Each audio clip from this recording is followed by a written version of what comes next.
अगली बड़ी खबर, हरियाणा में सब इंस्पेक्टर की भर्ती परीक्षा को स्थगित कर दिया गया है। महिला और पुरुष सब इंस्पेक्टर की भर्ती परीक्षा को स्थगित किया गया है। हरियाणा कर्मचारी चयन आयोग ने इस बारे में फैसला किया है। 29 अगस्त को यह लिखित परीक्षा होनी थी, लेकिन भारतीय वायुसेना की लिखित परीक्षा को देखते हुए ये फैसला लिया गया। आयोग की तरफ से बड़ी खबर आपको बता रहे हैं कि हरियाणा में सब इंस्पेक्टर की भर्ती परीक्षा को स्थगित कर दिया गया है। महिला और पुरुष दोनों के लिए सब इंस्पेक्टर भर्ती की परीक्षा होनी थी, जिसे स्थगित करने का फैसला हरियाणा कर्मचारी चयन आयोग ने लिया है। जानकारी की 29 अगस्त को जो लिखित परीक्षा होनी थी अब नहीं होगी। भारतीय वायुसेना की लिखित परीक्षा को देखते हुए इस बारे में आयोग ने फैसला किया है।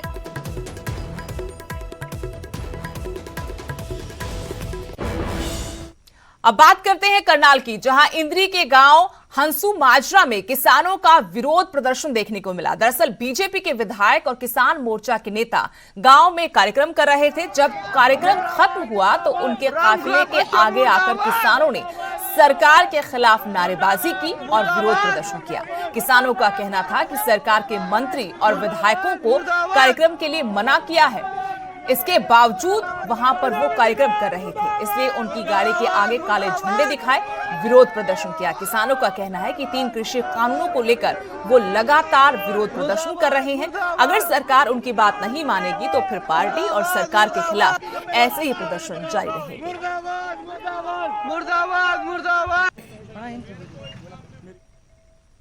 अब बड़ी खबर हिमाचल से। हिमाचल में एक बार फिर से कोरोना डराने लगा है। बीते 24 घंटों में 300 नए मामले सामने आए हैं, जबकि 6 लोगों की जान गई है। 284 मरीज ठीक भी हुए हैं। एक्टिव केसों की संख्या अब 2705 हो गई है। कोरोना से अब तक प्रदेश में 3541 लोगों की मौत हो चुकी है। लेकिन एक बार फिर से कोरोना हिमाचल में डराने लगा है। कोरोना की दूसरी लहर के बाद एकाएक अब फिर से मामले हिमाचल में बढ़ने लगे हैं। पिछले 24 घंटों में 300 नए कोरोना के केस सामने आए हैं और 6 मरीजों की मौत हुई है।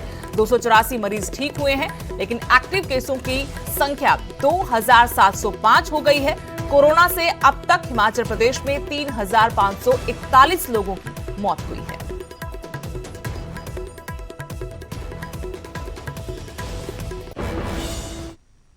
तालिबान से सहमे हुए चेहरे और जान बचने की उम्मीद लिए लाखों लोग मारे मारे फिर रहे हैं। अफगानिस्तान के दर्द को बयां करती कई तस्वीरें सामने आ रही हैं, जो वहां के भयावह हालात को बयां कर रही हैं। भारत सरकार भी अपने नागरिकों को एयरलिफ्ट कर रही है।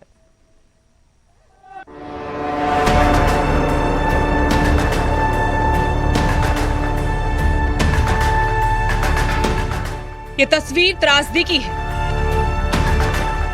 दहशत की है, अफगानिस्तान के लोगों के दर्द की है,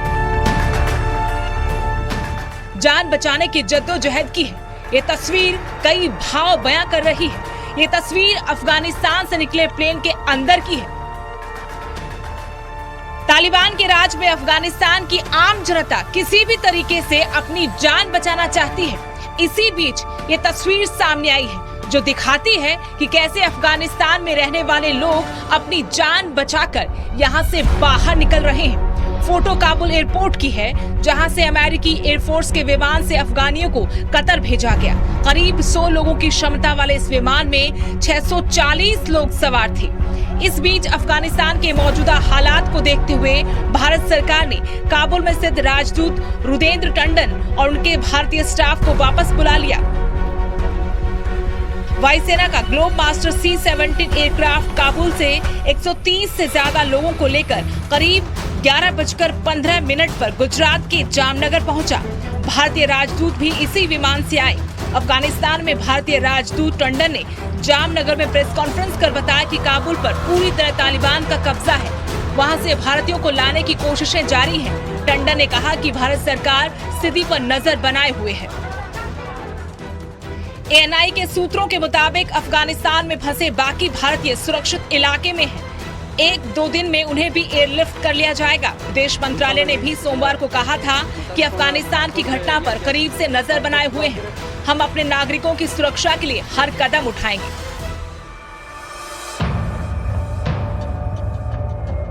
विदेश मंत्रालय ने कहा, हम जानते हैं कि अफगानिस्तान में कुछ भारतीय नागरिक हैं जो वापस लौटना चाहते हैं और हम उनके संपर्क में हैं। हम हर भारतीय से अपील करते हैं कि वो फौरन भारत लौटे। हम अफगान सिख हिंदू समुदाय के प्रतिनिधियों से भी लगातार संपर्क में हैं। जो लोग अफगानिस्तान छोड़ना चाहते हैं उन्हें भारत लाने की पूरी सुविधा दी जाएगी। इस बीच गृह मंत्रालय ने अफगानिस्तान से भारत आने वाले लोगों के लिए वीजा नियमों में बदलाव किया है। मौजूदा हालात को देखते हुए इलेक्ट्रॉनिक वीजा की एक नई category E emergency X misc visa शुरू की गई है। अफगानिस्तान से भारत आने वाले लोगों को जल्द से जल्द वीजा मिल सके, इसके लिए इस सुविधा की शुरुआत की गई। विदेश मंत्रालय ने कहा कि भारत अफगानिस्तान में रह रहे सिख और हिंदू प्रतिनिधियों के संपर्क में है। जो अफगानिस्तान छोड़ना चाहते हैं उन्हें भारत आने की सुविधा दी जाएगी। विदेश मंत्रालय ने अफगानिस्तान में फंसे भारतीयों की मदद के लिए हेल्पलाइन नंबर 9717785379 और ईमेल meahelpdeskindia@gmail.com भी जारी किए हैं। काबुल में मचे कोहराम के बीच राहत की बात यह है कि काबुल एयरपोर्ट फिर से खोल दिया गया है। अमेरिकी सैनिकों ने मोर्चा संभाल लिया है। Bureau report, news 18।